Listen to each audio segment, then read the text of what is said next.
What's going on, guys? Tanner back here bringing you another video, and what I got for you guys today is we are going to be discussing a day-by-day breakdown of the first 8 days of basic training and what I went through during my 0 week there.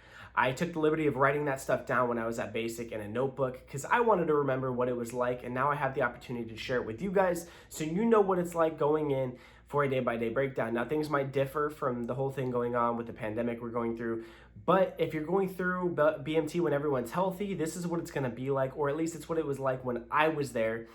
But without further ado, let's get right into this. So zero night, I got there on a Tuesday. I got off the bus and I walked into the Finkston Reception Center, the PRC, and I began my in-processing. So what you're gonna do is you're gonna be sitting in a big auditorium with your packet of paperwork that you bring from MEPS, and they're gonna call you one by one up. You're gonna drop off your packet. You're gonna grab a box nasty, which is like a bagged lunch. They're not terrible. The sandwich is kind of dry, but they have like a juice box, some pretzels, some cookies, some stuff like that. And you go back to your seat, you eat that, and you just wait. You wait for hours and hours and hours. And then eventually you'll get your flight, and then your MTI will be waiting for you, and you go with your MTI. So after hours of in processing, then you're gonna meet your MTI. Then you're gonna march to your dorm, they're gonna show you your dorm, and you're gonna go to sleep. That night, the first night I was there, I got 2 hours of sleep. Now it differs from flight to flight. I know some people who got a lot of sleep. Some people slept until noon, their flight got to sleep in. I personally slept in not at all. I slept for 2 hours. But could you imagine being there on your first day of basic training and you wake up, it's like 8 a.m. You don't know what to do. You're not even getting out of your bed, you're just laying there. And you're like, when is someone gonna come in and yell? When is someone gonna come in and yell? Did they forget about me? Like, what's going on? So for me, I would rather get up early and get started than just wait in my bed for someone to come busting through the door. So day number 1, the first full day, was a Wednesday. And what I wrote down for this, we'll break down each one. Marching, clothing issue, boots, first chow, briefings, and more sleep. So marching, you're gonna learn how to march pretty much day 1. They're gonna put you in there and they're gonna do a basic cadence for you. So if you don't know what a cadence is, it's what they're gonna call out so that you can march in rhythm and in step. So, step off, hut, 2, 3, 4, hut, 2, 3, 4, left, left, left, right, left, that kind of stuff. So you're gonna learn a basic cadence and you're just gonna learn how to march. Now, don't overthink marching. It's literally just walking with your hands cuffed. That's it. It's walking with your hands cuffed. There's nothing to it. That's all marching straight is. That's all it's going to be. People overthink it, and then it becomes a problem for them, and then that's where you get yelled at. And you don't want to get singled out, especially during day 1. So then you get a clothing issue. Clothing issue is cool because you get your ABUs and you feel like you're actually a part of the military already. Even though you don't have name tapes, you don't get name tapes till I think week 4, but you're gonna put on your ABUs. Well, now OCPs, you lucky people going through now, get a comfortable uniform. If you went through a couple years ago and you had ABUs, you would know how uncomfortable it is. ABUs are one of the most uncomfortable things you'll ever wear in your entire life. So then you're gonna get that and you're gonna get your boots. Some of you might get lucky. Well, I wouldn't even call it lucky, but you'll get what's called sneaker week, which is you're gonna alternate your boots and your sneakers to break in your boots. That way you don't kill your feet. For us, we just wore our boots the whole time. It's not that big of a deal. I still wear my BMT issued boots to this day. It's the only pair of boots I wear. They're comfortable as can be. They're molded to my foot basically, and I wouldn't choose another pair of boots over them. So that's what you're also gonna get is your pair of boots. It's not that bad. A lot of you guys are gonna be like, well, can I bring my insoles? You don't need insoles. Unless you literally have terrible arches or flat feet or something like that, then yeah, you can get insoles at basic, but you're fine. Your feet are gonna be fine. Then you're gonna get first chow. So first chow, it should be before you go to your clothing issue. You're gonna be in your civilian clothes while you're eating chow.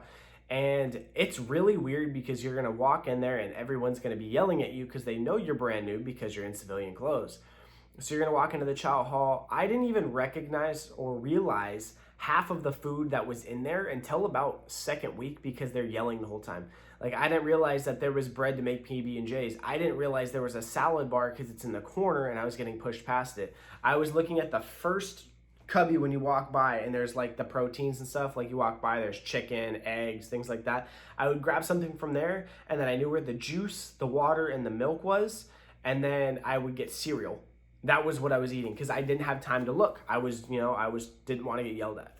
So your first chow is going to be the most stressful chow. Just, make sure you pay attention to what they say to do. Get your food, eat your food, and get out. Simplest way to do it. Then you're gonna have a ton of briefings. Briefings are not fun at all. No one enjoys briefings, even outside of the Air Force, but you're gonna have to deal with it. So you're gonna have tons of briefings throughout basic pretty much the whole time. So if I say briefings, just know you're sitting in a classroom getting talked to. That's all it is. A lot of it when you first get there is about your GI Bill. It's gonna be about different things that you have to do in the military, big decisions you have to make, 401ks, things like that, your life insurance, things like that. Those are all gonna be in there as things that you have to go over. And then you're gonna sleep some more that night. Day two is the day that people always ask about the most. Well, not necessarily day two, but things that happen in day two, which is shots and vaccines. Shots and vaccines aren't bad. I know some of you are afraid of needles. The normal shots aren't that bad. Fortunately for me, I didn't have to get the peanut butter shot. They were out of it then, and I got pills. I took penicillin pills, which were easy enough for me. You just pop one every Sunday, you take it with some water, and you're good. For those of you who had to do it, I heard it's not that bad. I heard it just stings a little bit when you first get the shot, and then your butt's kind of sore for a couple days.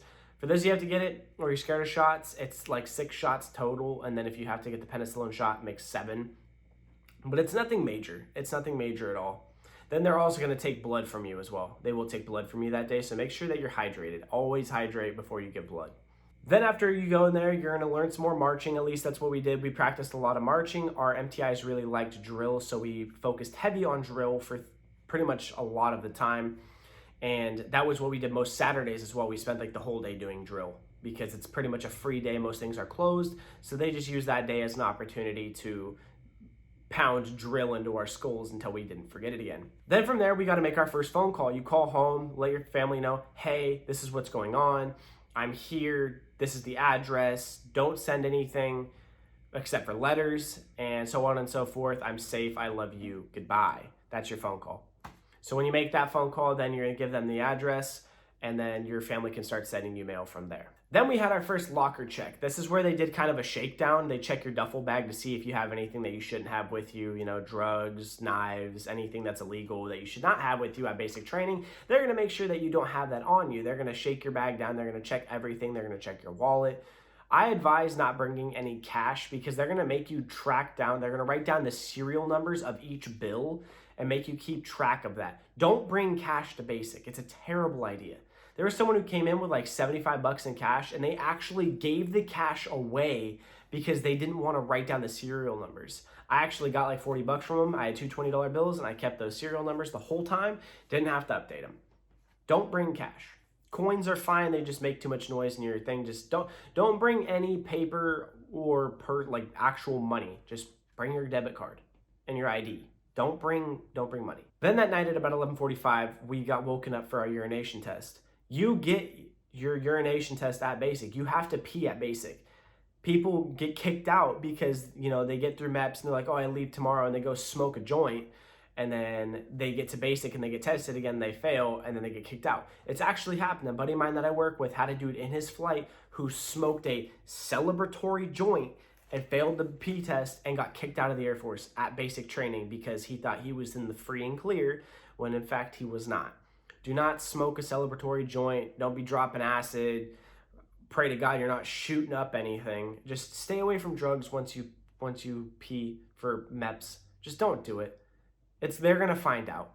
They're gonna find out. Just don't do it. Day three is gonna be more marching movements. Now this was Friday. More briefings, meetings. We learned how to actually make a bed. So making a bed is one of the harder things you're gonna learn because they want your hospital corners to be as crisp as possible. Buy a clipboard when you get there the first time you go to the BX because making your bed is gonna be so much easier because you can jam the clipboard with the blanket underneath your bed, like the actual mattress, and it makes it tighter, and that way your bed looks better.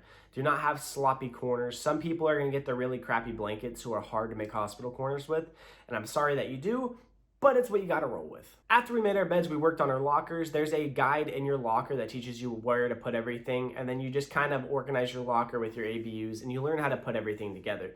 They don't expect you to know how to do that stuff the first day. Obviously, they're gonna teach you the first week, and then over time, you better have it in check.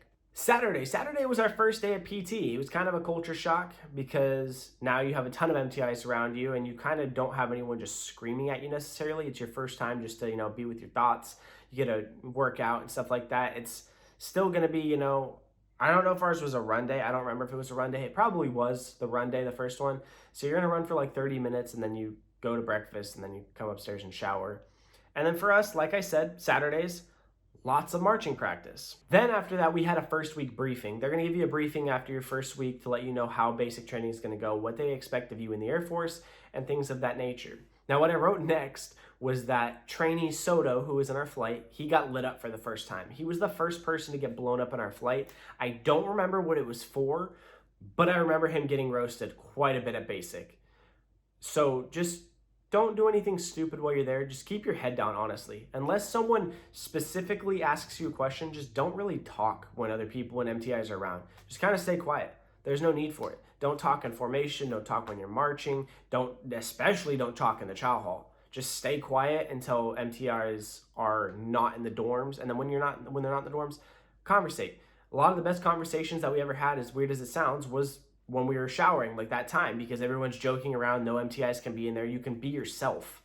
So that was the one time where we found out a lot about each other. We'd play pranks on each other, like when someone would be showering and they'd be putting the shampoo in their hair, you'd walk by when they're rinsing out and then you dump more shampoo on the top of their head, and so they feel it and they're like sitting there and they're scrubbing and they have to scrub for like 10 minutes to get it out.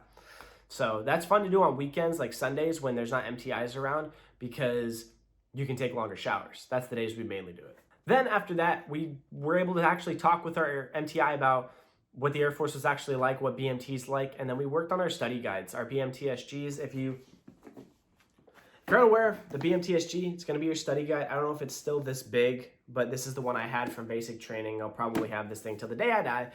But we got to study that. We got to study our rank structure and things of that nature. And we just overall just sat there in the day room with our MTI, and he allowed us to ask questions. And it's very nice when you have an MTI who's very open and they actually want you to learn and they want you to know things about the Air Force and they have a conversation with you.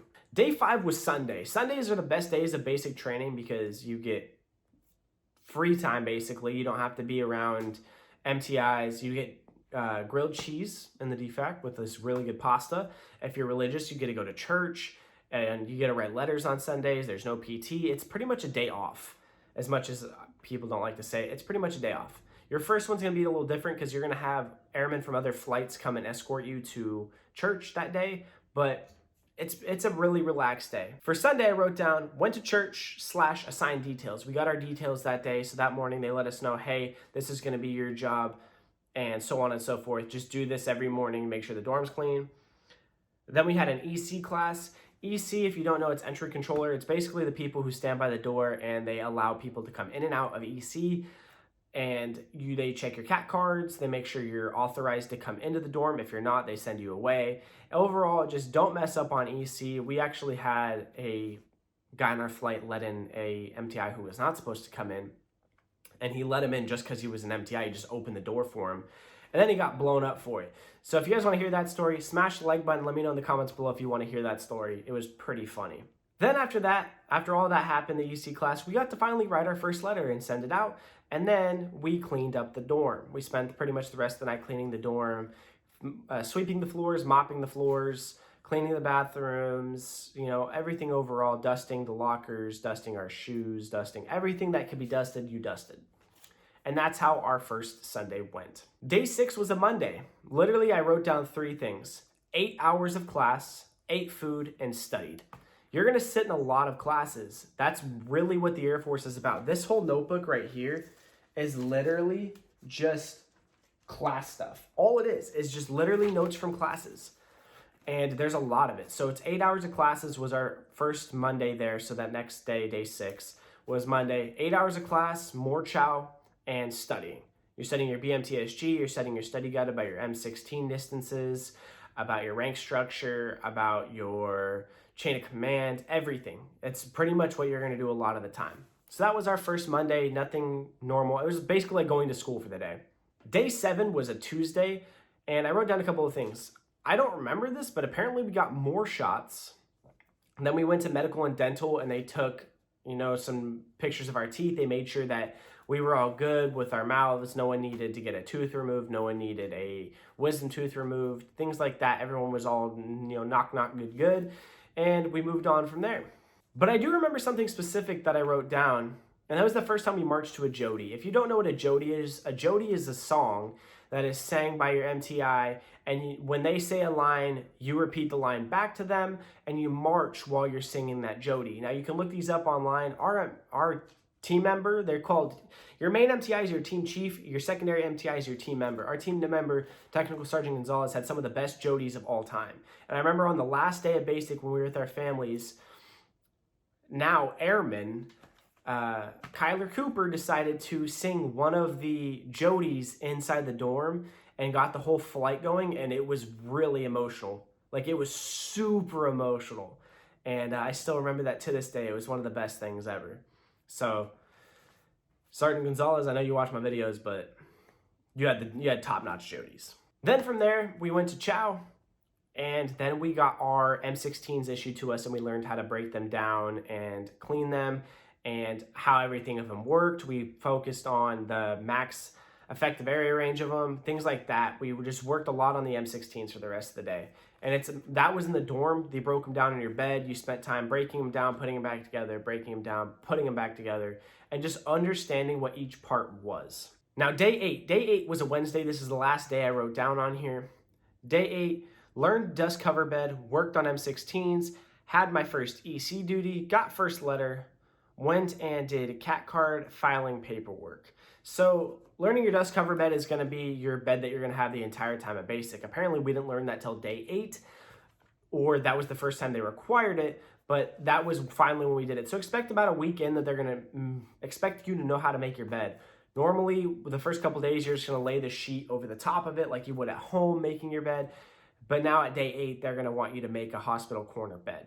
So expect that when you get there. First EC duty, I don't really remember anything of it. I'm pretty sure it was a night shift. They're like 2-hour shifts, and you just stand by the door, and then every so often you check wall lockers, you check on your guys, you check the bathrooms.